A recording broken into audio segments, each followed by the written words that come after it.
Il misterioso fascino di una torbiera avvolta nelle brume autunnali evoca le immagini delle saghe nordiche.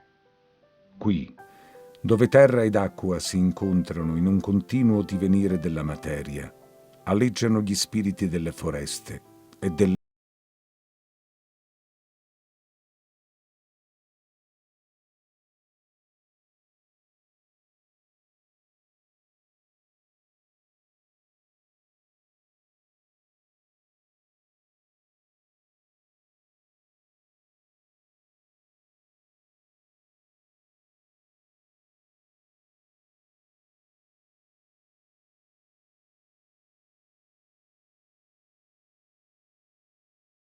Il territorio è ancora sepolto dalla neve del lungo inverno alpino, ma già si colgono i segnali della primavera.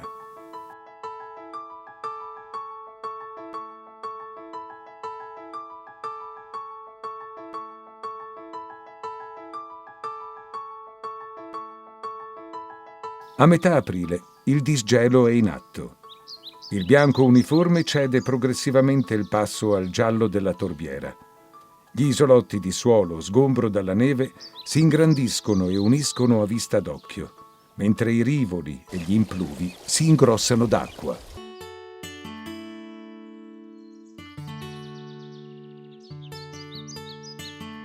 La neve se n'è andata. La vegetazione secca, nel volgere di pochi giorni, assumerà il verde intenso della primavera. La natura esplode nei colori della bella stagione.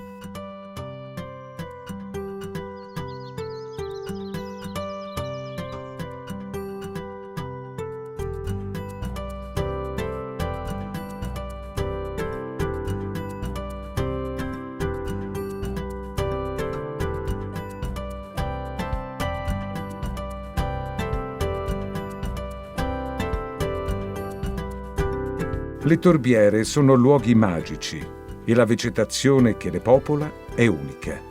Sono piante prive di radici come gli sfagni o dalle forme insolite e stravaganti come le piante carnivore.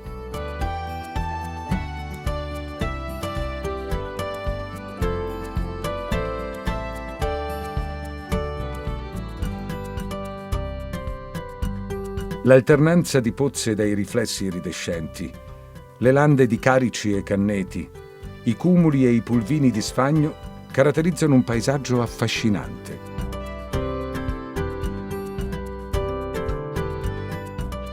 Quelle di Danta di Cadore, per dimensioni e caratteristiche, costituiscono uno dei complessi più interessanti dell'intero arco alpino.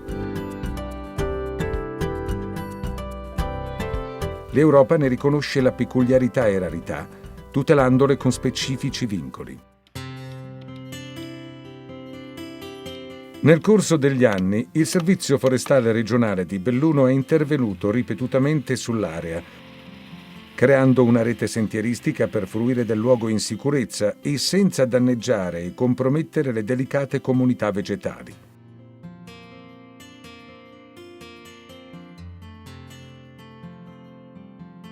Sono stati realizzati punti di sosta, segnaletiche e recuperato come infrastruttura di servizio un vecchio tabià. Si è operato anche a tutela dell'habitat, raccogliendo e allontanando dal sito le acque di scorrimento superficiali della vicina strada asfaltata, veicolo di possibili, pericolosi inquinanti. Anche l'espansione della cannuccia palustre e del bosco costituiscono una minaccia per le cenosi e devono essere contenuti con periodici sfalci e tagli.